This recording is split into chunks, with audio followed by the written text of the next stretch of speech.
Hello, good evening. Welcome to our joint workshop with the Lewiston City Council, Lewiston Planning Board, and Lewiston Finance Committee. Before we turn it over to Administrator Hunter to kick us off on the capital improvement plan, we are going to do introductions, and we're going to start with the Planning Board Chair. Okay, my name is Lucy Bisson, and I'm the Planning Board Chair. I'm Linda Scott. I represent Ward 1 on City Council. Bob McCarthy, Ward 2 City Council. Scott Harriman, Ward 3 City Councilor. Carl Shalene, Mayor of Lewiston. Rick LaChapelle, Ward 4 City Councilor. Larry Pease, Ward 5 City Councilor. Lee Clement, Ward 6 City Councilor. Stephanie Gelinas, Ward 7 City Councilor. Roger Dupre, Ward 4, Planning Board. Mike Marcotte, Planning Board. Joshua Najin, first term Planning Board, Ward 1. Christine Kittredge, Planning Board. Amy Smith, Associate Member. And Lee Albert, Associate Member, Planning Board. Bob Bisson, Finance Committee. And Phoenix McLaughlin, Finance Committee. Thank you all for being here. I appreciate it. Administrator Hunter, please kick us off. Thank you, Mr. Mayor, members of the City Council, Planning Board, and Finance Committee.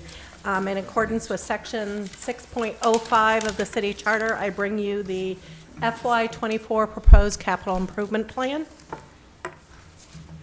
So the current plan is for a 5-year period. It covers fiscal years 2024 through 2028. The total of the requested document, or the requested projects in the document, are $254 million, of which $236 million are scheduled to be funded through city resources. Looking at how we're going to pay for these, this screen or this slide talks about the various funding sources, including totals of what we anticipated being bonded for the city, funded through the city's operating budget, as well as school bond and operating budget, and then our 3 utilities. Totaling FY24 of the $33,719,209, and for the 5-year period, you will see that $235,947,000. So, considering these projects are capital items typically have bigger price tags. You know, the city is probably no different than most of us.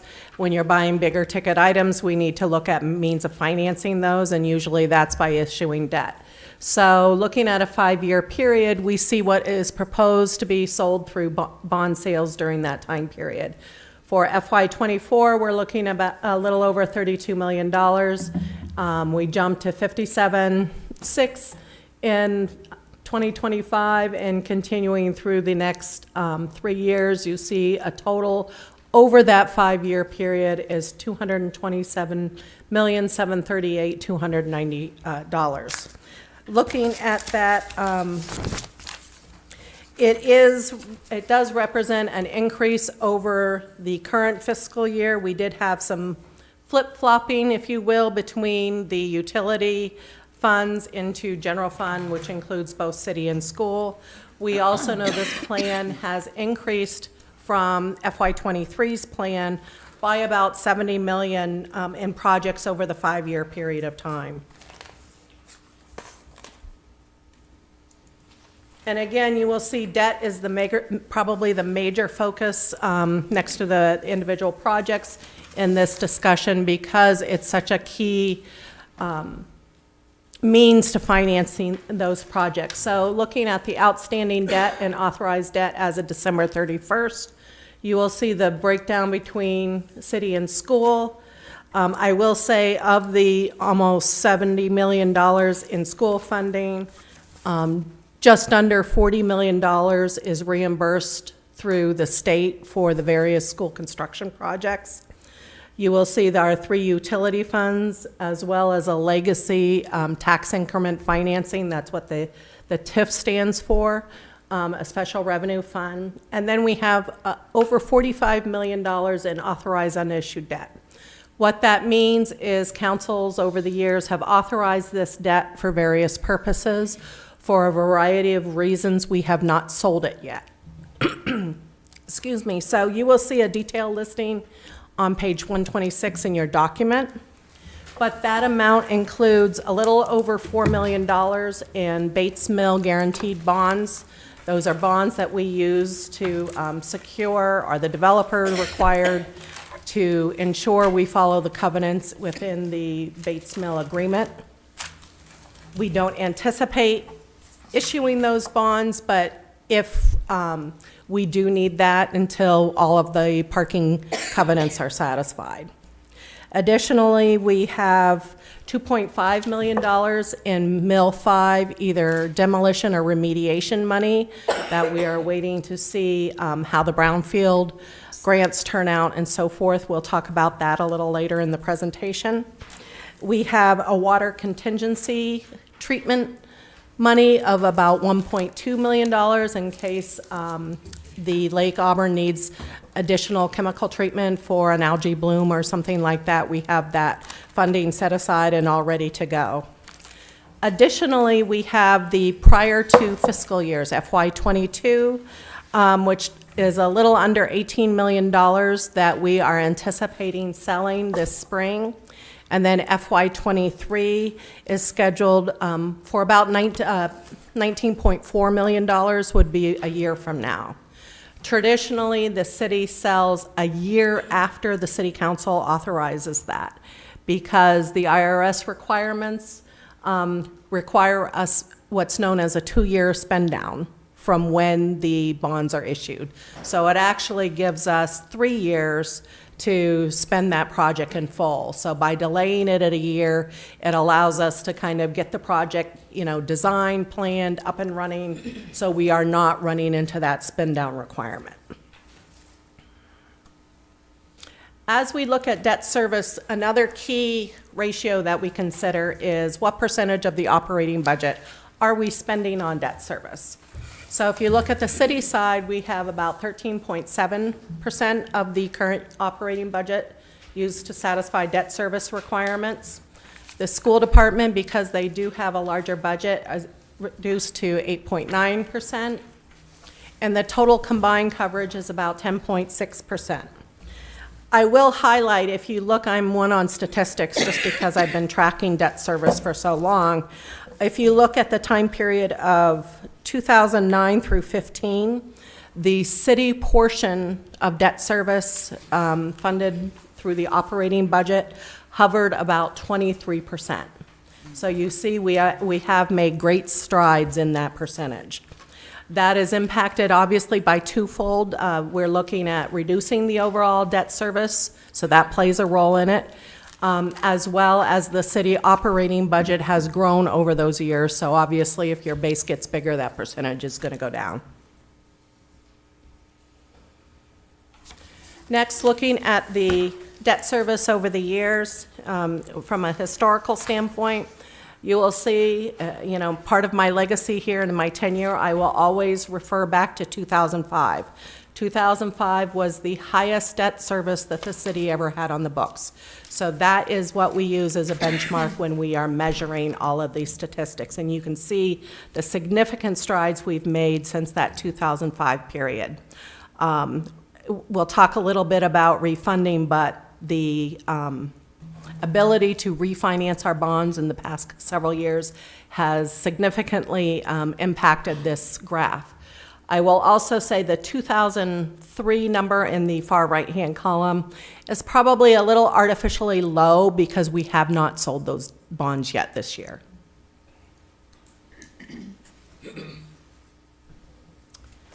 So debt management, this is something that both the existing city council, I know current finance committee and planning board, as well as past elected and appointed bodies have taken great interest in how we're controlling our debt. First of all is looking at that debt authorization. Back in 2009, the city council approved the 97% limitation. It was reduced to 80% in 2011. So during that about 13-year period of time, we've only exceeded that 80% rule 5 times. 4 of those 5 times included new school construction projects, or HVAC, the additional wing at the high school, as well as the middle school addition. Additionally, this past year, the city side had the Armory project and some street paving and the fire substation. So those kind of represents the biggest ticket items that we're looking at. Unfortunately, now not only are construction prices increasing, but we're also to those projects of building replacement and or significant building rehabs that are needed. The second prong goes back to the refinancing of debt, as I mentioned earlier. That is similar to your mortgage. You are refinancing or taking out a new mortgage, going from a higher interest rate to a lower interest rate. We are able to do that same thing in the municipal sector. It allows us to save that money.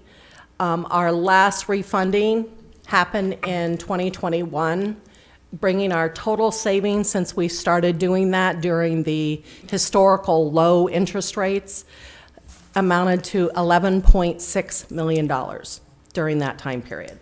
So if you look at what we've been averaging on debt annually, think about that. That's one kind of general fund debt service LCIP year that we've saved over that time period. The next 2 bullets kind of go hand in hand from my way of thinking. Obviously, some of our recurring items should be part of the budget, but given the ability or the need to kind of hold the tax rate at a level that is appropriate for affordability, we tend to focus more on the last bullet, and that's using that rainy day fund. As a reminder, the city has a fund balance policy. It is based upon a percentage of revenues and transfers. Our floor is 8%. Our ceiling is 12% of revenues, and that's general fund, so that's city and school together. We tend to hover and like that sweet spot right around 10%. That's usually what we look at. So when you're looking at the current fiscal year, the year that we're in right now, we were able to move between LCIP items and operating requests about $7.3 million from those 2 funding purposes to be funded through fund balance surplus in accordance with that. And that left us about 10.33% of debt service coverage. We have recently concluded our audit. Our coverage right now is 17.88%. So if we use that same 10% sweet spot, we have about $12.1 million to apply to capital items, LCIP, one-time repairs or services, those types of items. So this leads us into a really advantageous spot moving into that whole budget season and gives us at least some wiggle room when we're looking at LCIP items and trying to balance that with that debt limitation. So again, looking at the debt service requirement, this is general fund only for the next 5-year period. And as you can imagine, obviously those out years will change as we issue, the next 2 and the next 3 fiscal years. So that kind of switches. We will kind of talk about debt service or revisit debt service one more time. But I will switch to some of the projects right now. I won't touch upon every single one of them. I know the planning board does that during their meeting. You will see the narratives in your document. Most of the projects are either projects that you've heard about because they've been in a 5-year plan, or they're recurring in nature. Water mains, sewer lines, a municipal garage, streets, sidewalks, those types of things. So I will touch upon a couple highlighted, whether they may be new or just they've had additional information. So you see the airport has a group of projects right now. They are currently going through a federal earmark award, so they may be able to look at whether those T hangars could be funded with that earmark or not. So that's still kind of up in up for consideration. Looking at the transit committee, that's our portion of the bus purchases. That's typically, funded through general fund. The citywide revaluation, that's a project that's been talked about for a number of fiscal years now. This would represent, I believe, our third year of funding. We have received information from the various contractors that would provide that service. We are recognizing that this amount of money probably will not be sufficient to even start the project. So we are looking at hosting a separate council workshop on this whole city reevaluation, what the timeline looks like, and seeing what the council wants to do. Is that something they want to do, a current supplemental appropriation? Do they want to wait for the budget and fund the next 5 years? So stay tuned on that. Economic development has a series of projects that are included in this budget. You see the Bates Mill 5 brownfield cleanup. That's what I was referring to before. That represents, again, current phased-in money. We are hoping to get another round of significant brownfield money to offset future cost of that project. So that is something that is quite a large ticket item. You'll see the breakdown in your document of what that estimate is made up of. Additionally, the Public Art Fund is a new project this year. Recently, the City Council approved the Public Art Committee. Part of their charge and the discussion was to maintain the existing murals and public art projects, as well as provide seed money for potentially installation, signage, things like that. So this provides some seed money for that group as they come up with the ideas to look to move forward. I envision this coming from the general fund balance. The Ollie sculpture is probably the next project I would highlight it. That is a sculpture that has been fundraised through private donation. This amount of money includes the actual installation and kind of landscaping and plaza around that sculpture. So that is scheduled to be installed hopefully after the approval of this. And it is looking like it's going to be near the canal, near Bates Mill on Main Street. Destination Amenities is again, one of those new projects. This is seed money that was put in the LCIP as we're looking at various new city-sponsored events, like the holiday event that we recently put on. We also talked about, what about kind of everyday destination or features within our community? Whether it include a lighting feature or a different water feature, those types of elements within our community, what does that look like? So this is kind of seed money to move forward, recognizing any details would have to be presented and flushed out through a workshop on what direction that we're going to move in that, if that is something of interest. The Main Street Fire Station is the next substation we have online.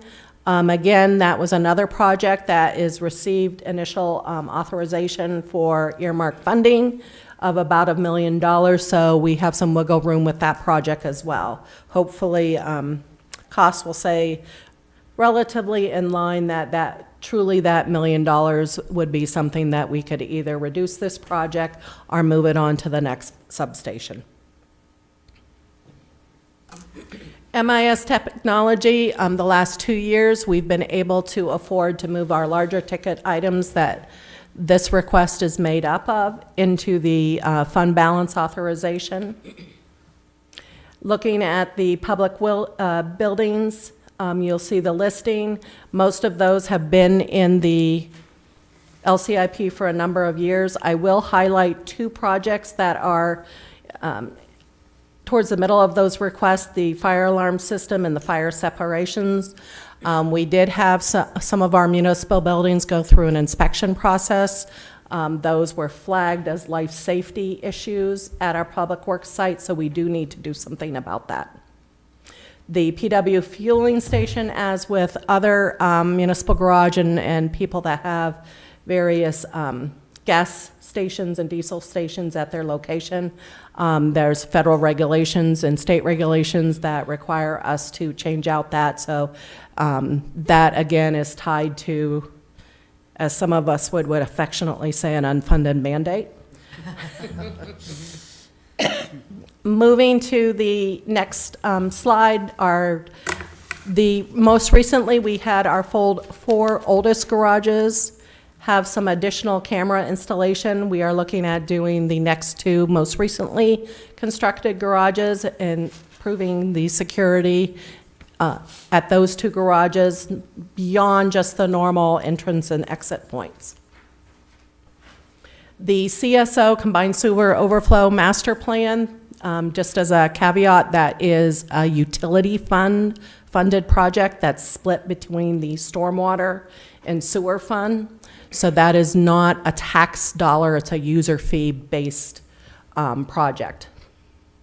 Looking at the highway projects, again, that's probably the biggest interest when people go on the website. They want to see when their street's going to be repaved and when their sidewalks are going to be improved. So if you're looking at detail for both of those, you will see those sidewalks are on page 71. And then the street detail is from page 73 through 75. I will also highlight the Park Street project may have the opportunity to be considered for CDBG funding, so that may be an option as a funding source for that particular project. The city has 2 scheduled DOT projects. Our portion represents typically the local share of 10% of those projects, so you can see what our 10% share gets us in total capacity, our leveraging for total dollars for those street improvements. As mentioned earlier, the municipal garage and equipment replacement program, we have schedules of those in the document. Those are included not only in the LCIP, but also in the operating budget. And for the last 2 years, we've been able to fund those out of the fund balance surplus, so we have not issued debt on those, especially on the equipment. They tend to have a little shorter useful life, so it is great to keep that off of a debt cycle. Open Spaces have requested 2 trail extensions. You will see Samar Payne as well as Sunnyside. Sunnyside may have the option to look at that for CDBG funding as well. So we will keep that in mind as the Community Block Grant Citizen Advisory Group moves through their process as well. At the solid waste facility, this is kind of one of the final phases in that whole kind of reconstruction of replacing the scales, the system out there, and so forth. Right now, we have a public safety issue where, particularly on Saturday, cars are stacked in the breakdown lane. This creates that left turn lane, so they can stack, in a normal stacking versus cutting across the traffic. On the school side, you have a handful of projects there as well.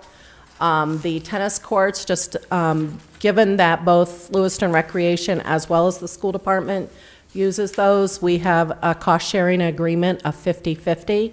So that is paid for 50% from the city side of the house as well as 50% from the school side of the house. They have continued their phased-in roof replacement program, as you can see with Montello, McMahon, and Lewiston High School. Lewiston High School is spread over, I believe, this year and next year for that implementation. Obviously, when you're talking big schools, they have a lot of square footage. Those roofs are costly to repair and replace.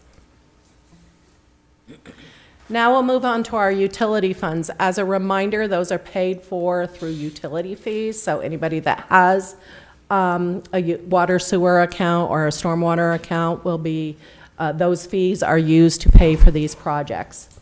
So you have your annual replacement for the sanitary sewer mains, as well as the equipment replacement program. The equipment replacement program is funded through the sewer operating budget. And then we have the pump station and generator replacement program. You will see this both on water as well as here on the sewer. The infiltration and inflow, those are paid through sewer impact fees. So that is not user fees, those are impact fees that we've collected specifically for this study and these purposes. The stormwater fund is probably our newest utility, although it's now been on the books for several years now. It allows us to recoup some of our road rehabilitation problem relating to storm drain improvements from these user fees. So the storm drain related to road rehab, it's those same road projects that we talked about on page 73 through 75, but this is the stormwater portion of those projects, and that is funded through the stormwater operating budget. And then our brooks, we have Jepson Brook, Hart Brook, and Gully Brook. Those have been phased in for remediation and restoration work as required, and we continue to move forward on the upgrade of those various waters. And last but not least is the water division. Again, we have our annual request for water main replacement at $2.4 million. The equipment replacement that you see here, that is funded through the water operating budget. The treatment is for treatment at Lake Auburn. And then again, as I mentioned, similar to sewer, we also have the water pump stations that we maintain and replace and work on a rotating basis throughout the year. So as I promised, back to debt service. When we talk about the 80% rule, a lot of people don't really know what that means and how we calculate it. So we just, several years ago, we started including the actual calculation in the back of your LCIP document there. And what it requires us to do is take all tax-supported debt. So you see the city, you see the school. The QSAB group is special school financing. And then Colisée debt. We have some legacy Colisée debt that is being paid through general fund. From those amounts, we subtract what we are getting reimbursed from for the state. So that's for Connor, Geiger, and Pettingill schools. And that gives us a total. At that point, we take a 3-year average, add up all of those, divided by 3, and then we times that by 80%. So that gives us our local debt limitation. In this particular case for the calculation this year, it's $7.3 million. Right now, as it stands, with no additional funding sources, nothing moved to fund balance, as the document is presented, our tax-supported projects are $24 million. So we are $44,000 over that limitation. So there obviously is some work to be done with that. This slide just kind of highlights the outcome of that calculation. Again, the key is that over limitation. As we spend less and less on our debt service, obviously that limit is decreasing. So when you have a limit that decreases, and we know cost, everybody's heard about construction costs and supply chain costs increasing, that debt limitation, that spread and the gap is going to grow over the years.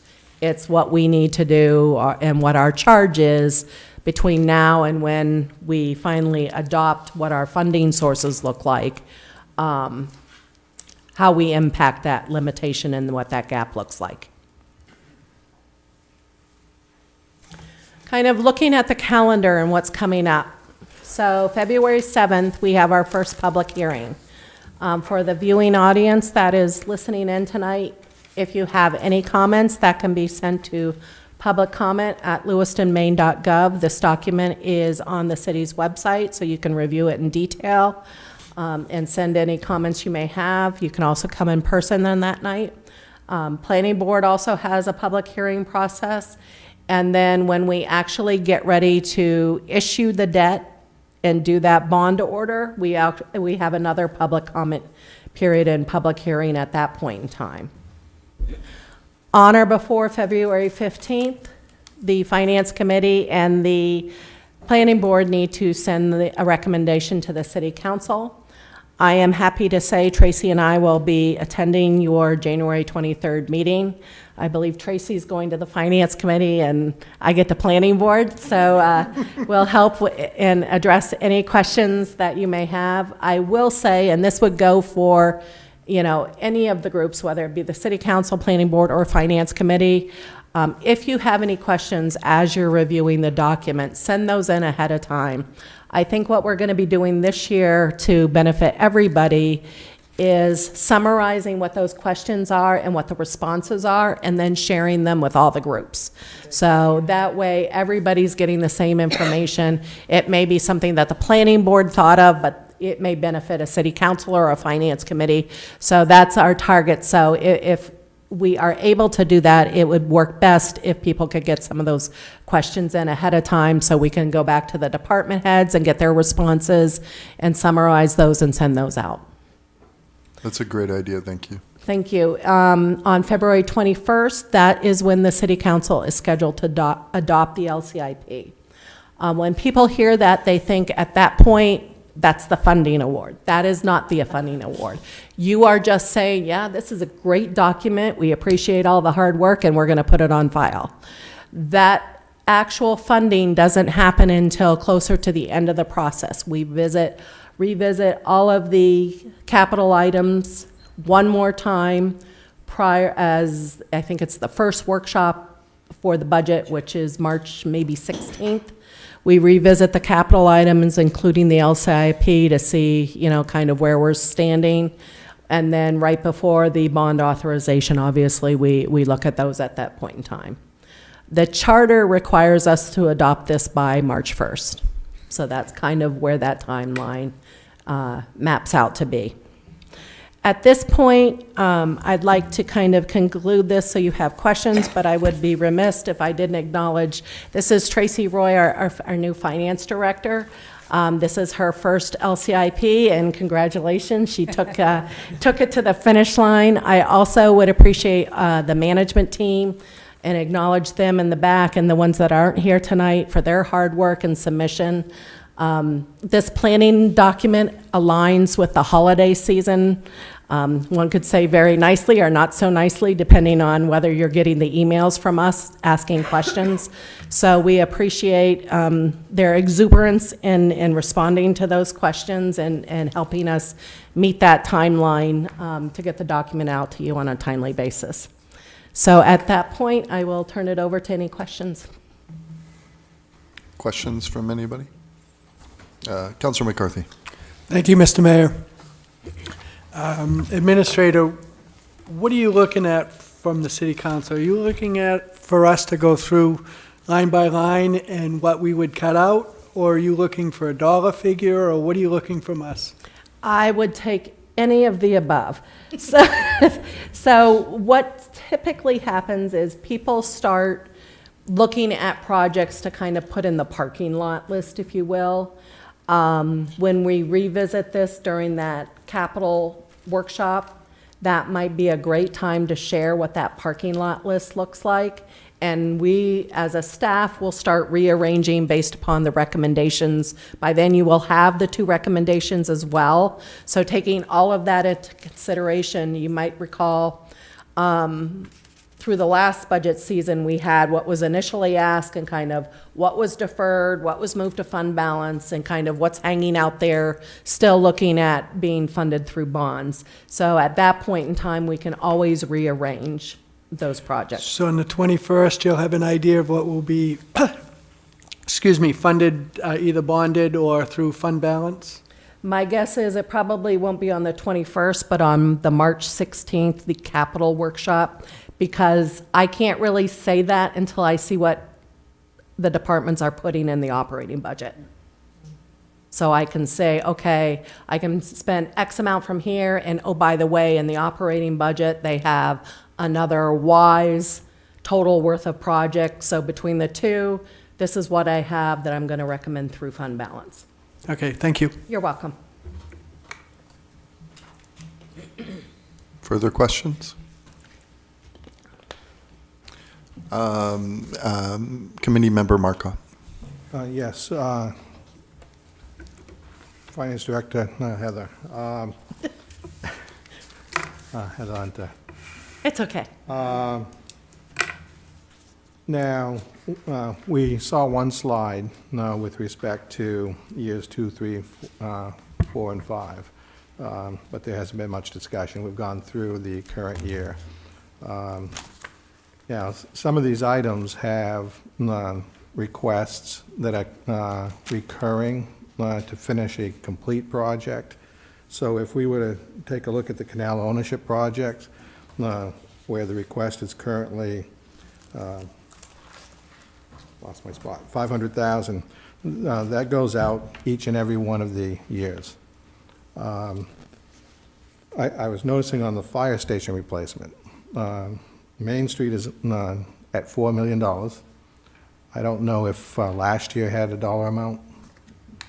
If it did, it was a small, I would have to, actually, I have to think here.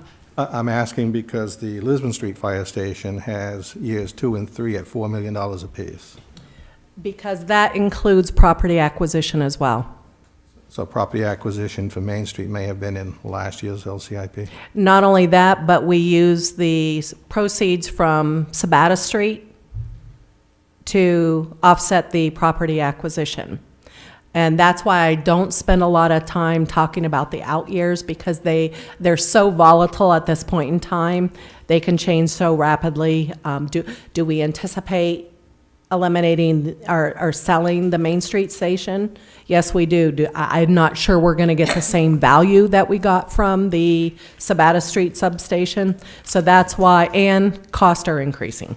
That's the biggest item right now. And the one big ticket item that caught my attention was Public Works Municipal Garage in the 5th year at $50 million?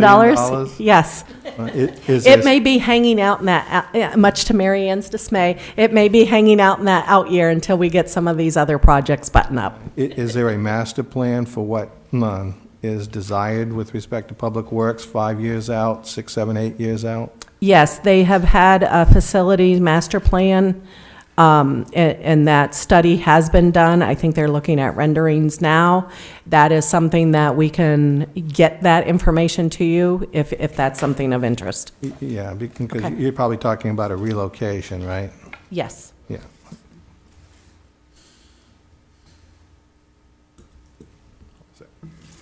Further questions or comments? Anything else you'd like to add, Administrator Hunter? I don't think so. So again, feel free, whether you email Alan, Dave, or myself with questions, or Tracy, we'll kind of cobble them all together and get some responses and send it out to the group. And again, from the viewing audience, if there's any questions, please feel free to email me directly or use the public comment email address, and we'll get those answers to you.